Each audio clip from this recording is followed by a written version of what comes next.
It is a hard pill to swallow, but you will never get award-winning photography results by relying on global sliders or other photographers' overpriced presets. In order to create those stunning photographs that you see professionals churning out on Instagram, you are going to need to master localized adjustments and masking. And in this video, I'm going to show you how a professional can use Lightroom masking to take a photograph from this to this. This process also involves a lot of dodging and burning. So I have my trusty little Wacom drawing tablet here. It just makes the process easier, so I'm not using that stupid little trackpad.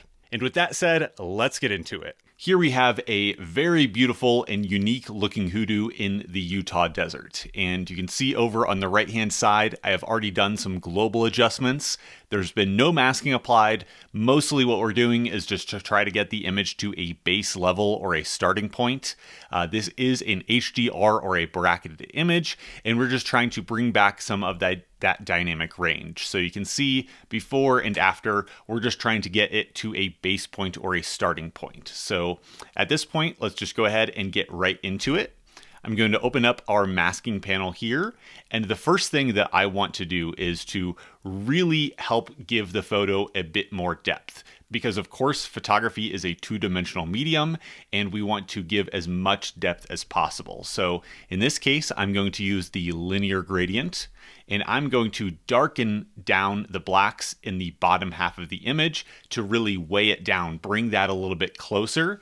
And then I'm going to take away some of the blacks further out there and up on the hoodoo itself. So we're going to use a linear gradient. I'm going to go just like so. I'm going to make this very feathered like that. And then I'm going to simply just take down the blacks a few notches. So from here, I'm going to click on these three dots and I'm going to duplicate and invert that mask. And then I'm going to increase the blacks up here and actually maybe raise the shadows just a little bit as well. I also don't necessarily want this affecting the sky in the image. I only want it affecting the landscape portion. So I can just subtract the sky out of that. And then we can see before, after, just kind of trying to direct the viewer up into this hoodoo and make it feel a little bit further away. The next mask I'm going to apply is something I do to just about every photo. You might have seen this in any other video tutorials that I have made, and I'm going to do this by creating a new mask and down to a radial gradient. And I'm going to make a big feathered radial gradient right in between the main focal points in the image. In this case, the main focal points I would say are this sun going into these clouds here and also this big hoodoo. So kind of these are the 2 points that are drawing your eye into the image or kind of the main focal points of the image. So I want to kind of split the difference and put this radial gradient right in between the two. And I want to brighten these points up because your eye is attracted to bright things. It goes away from dark things. So in this case, we want to brighten it up a little bit, but I don't want to use just the exposure. I am instead going to use the shadows because there's already quite a bit of bright points here in the sky and on the hoodoo. And if I increase the exposure, it's going to go a little bit too hot. So by increasing the shadows, we're going to kind of avoid that. So just going to go like so, and I can actually increase the color temperature of this as well, just a little bit. I am also then going to create sort of my own pseudo vignette by clicking on these three dots and going and duplicating and inverting the mask. And then I'm going to do the opposite. So instead of brightening everything up, I'm going to darken everything else around it to give ourselves just a little vignette. So we've made 4 quick masks here, and we can see before and after, and we've already made a very big improvement with, again, just these 4 masks. At this point, I want to add a little bit of brightness to the sky. I think that where the sun was going down, it was kind of entering this little bank of clouds down here, and it was kind of getting a little bit too diffused, and we can see we have some dark clouds and stuff, and I want to just brighten this point up a little bit. So I'm going to create a new mask. We're going to go down to radial gradient, and I'm going to make a big one just like so, right over where that sun is going down. And instead of affecting the entire landscape like this, I'm going to then go and click on these three dots, and I'm going to say intersect mask with, select sky. And at this point, I'm going to increase the shadows and increase the blacks right in that area. I'm also going to add a little bit of color temperature. So I'm increasing the warmth right in there. We can see before, after, just making that bottom of the sky a little bit more dramatic. Looking at this photo, I also want to add a little bit more warmth. I think that it's just a little bit too cool, a little bit too cold in terms of color temperature, but I don't want to add light or add that warmth to all of the colors in this photo or all of the luminance values in this photo. So instead, I'm going to create a new mask, and I'm going to use a luminance range to target just the bright parts of the photo. So I'm going to have it targeting just those bright points and feathering it all the way out.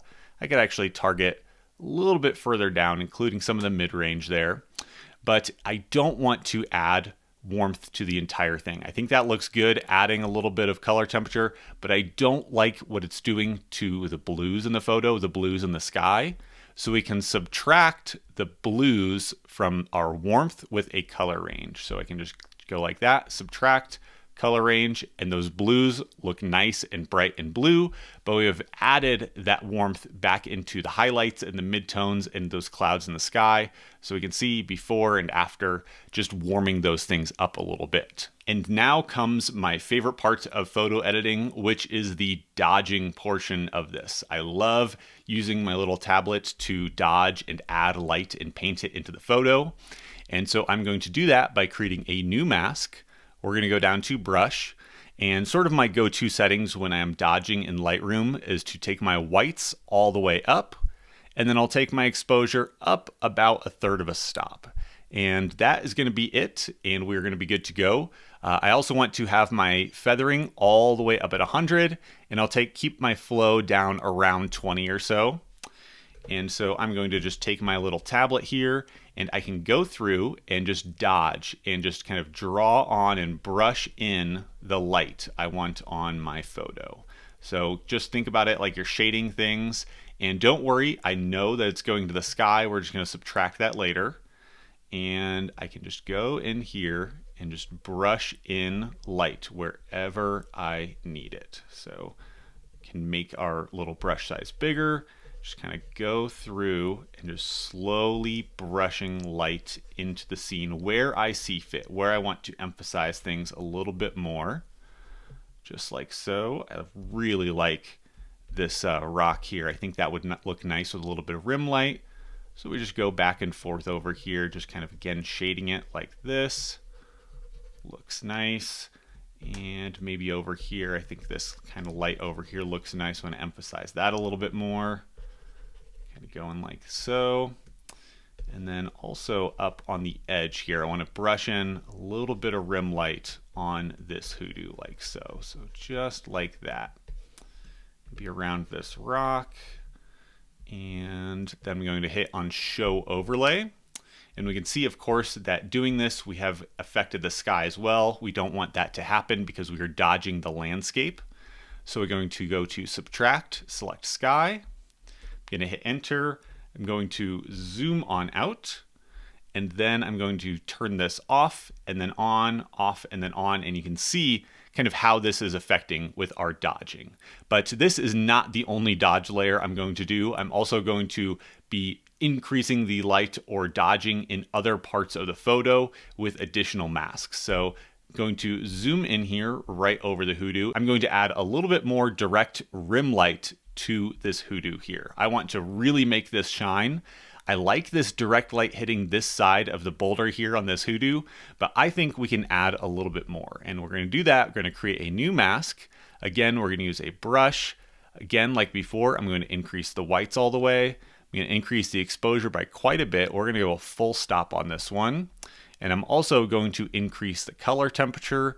And if I want to, I can increase a color effect or introduce a color effect. And I can try to match it to this point on the rock over here that's already getting a little bit of sun. So we could say something like that. Maybe this kind of salmon color. I'm going to hit OK. And again, make sure my flow is down. And I'm going to use a small brush. And I am just going to, that's a little bit too small. Just going to go in here and just slowly go back and forth and try to add in more and more rim light where I see fit, where I want to add that nice direct light to the sides of these boulders here. Make it make the image have just a little bit more pop, a little bit more visual flair. Your eye always loves when it can see light actually hitting something, where you have that nice light actually hitting this stuff. So just going through here, kind of brushing this on.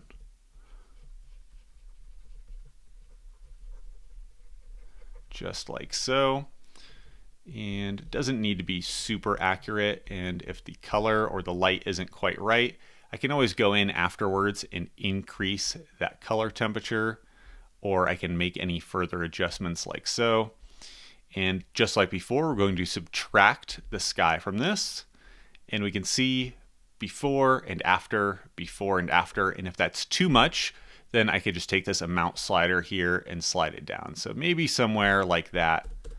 Going to go like this, and then we're going to see what our masks look like before and after. We've done quite a bit, but we're going to do one more dodge layer right here. And I'm going to, again, use our brush. I'm going to increase the whites, increase the exposure a little bit. And I want to use this dodge layer to create a visual path or a leading line in this photo. You can see kind of already there's light kind of curving up. And I want to just emphasize that with our brush here. So I'm just going to kind of add in light right here in this kind of nice S-curve almost that leads up to it. Not too strong. I'm going to keep it subtle, but it is going to really subtly and subconsciously lead the viewer's eye up into our beautiful big hoodoo up here. So just like so, something easy. And then we can see before and after, just increasing that light to create that nice S-curve of the leading line up to our hoodoo there. At this point, I want to do a little bit of burning. We've done quite a bit of dodging. At this point, I want to do a little bit of burning, and I want to do that down here in these beautiful mud cracks. So there's this beautiful kind of cracked earth in our foreground here. So I'm going to create a new mask. Again, we're going to go for brush. And in this case, instead of increasing the whites or using any of these tone sliders, I'm actually going to go down and increase the clarity of this all the way up. We could actually make even this a little bit more contrasty just using the contrast slider. And I'm going to, again, keep my feathering up to 100 and my flow low. And so just like before, I'm going to make my, my brush size just a little bit smaller. And I'm just going to brush in on here, right over all of these little cracks in the ground. And just like so.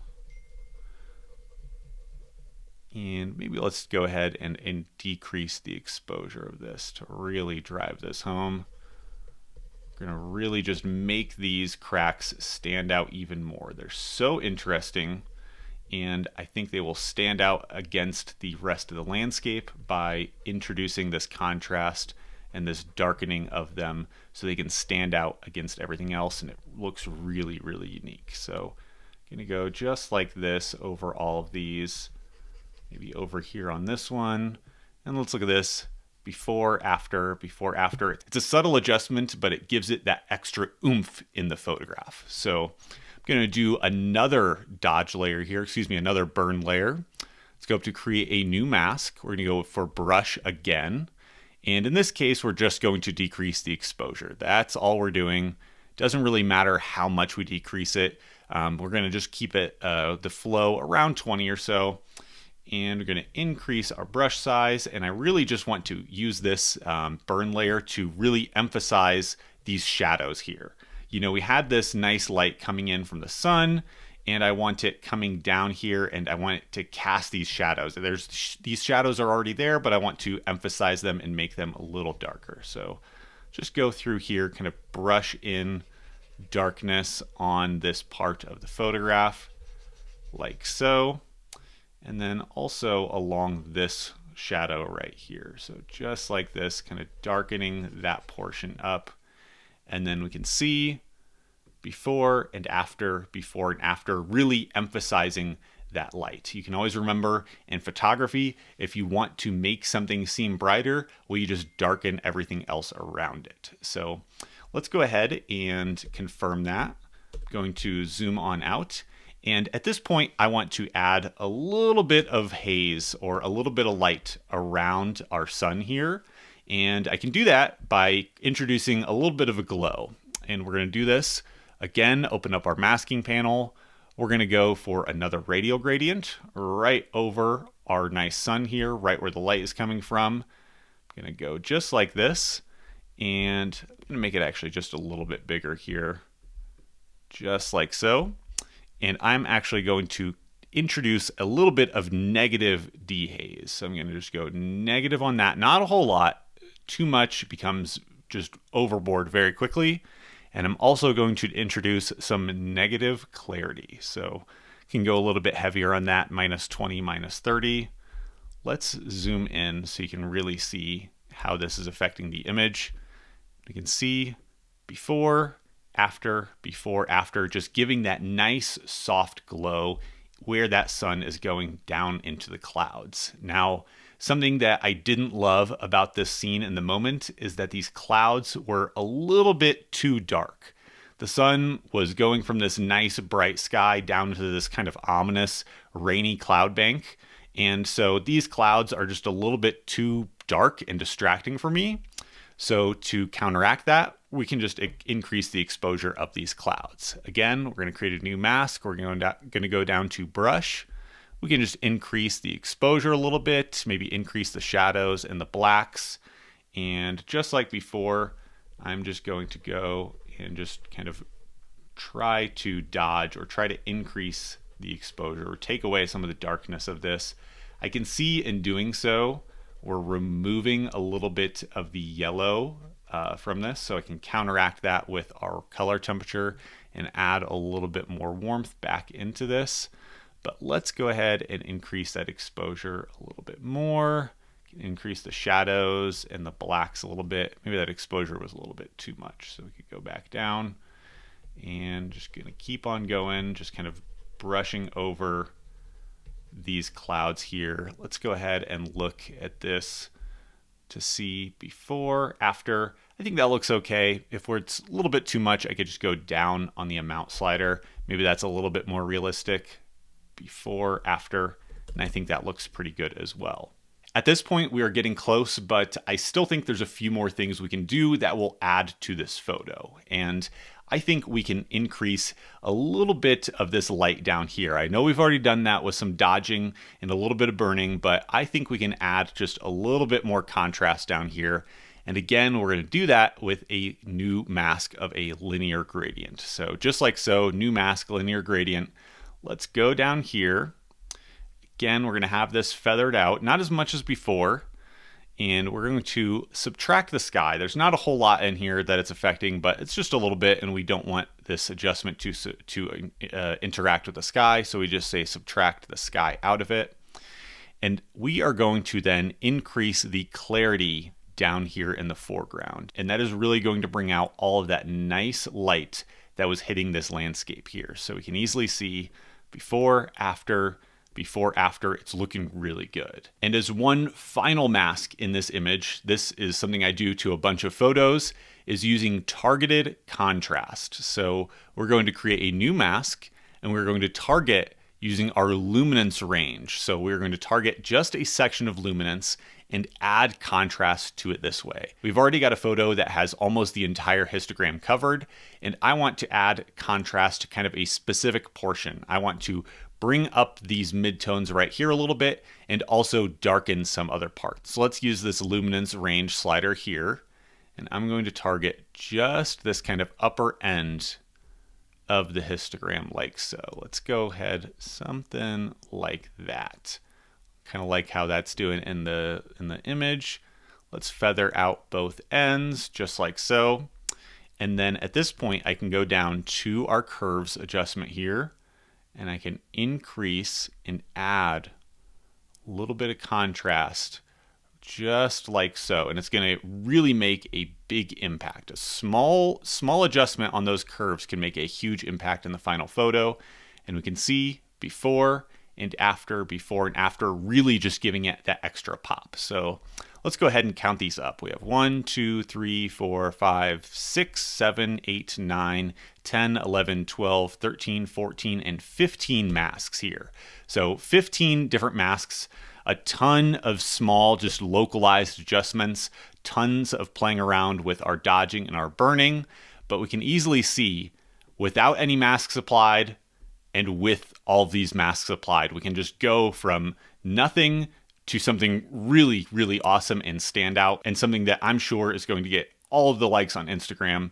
And you can really see kind of how using these masks, we can transform an image. Honestly, a huge thank you for anyone watching this video. I really do appreciate you checking this out. If you'd like to go on a photography adventure with me, check out my website, warnerwildernessphotography.com. Thank you again for watching, and I'll see you next time.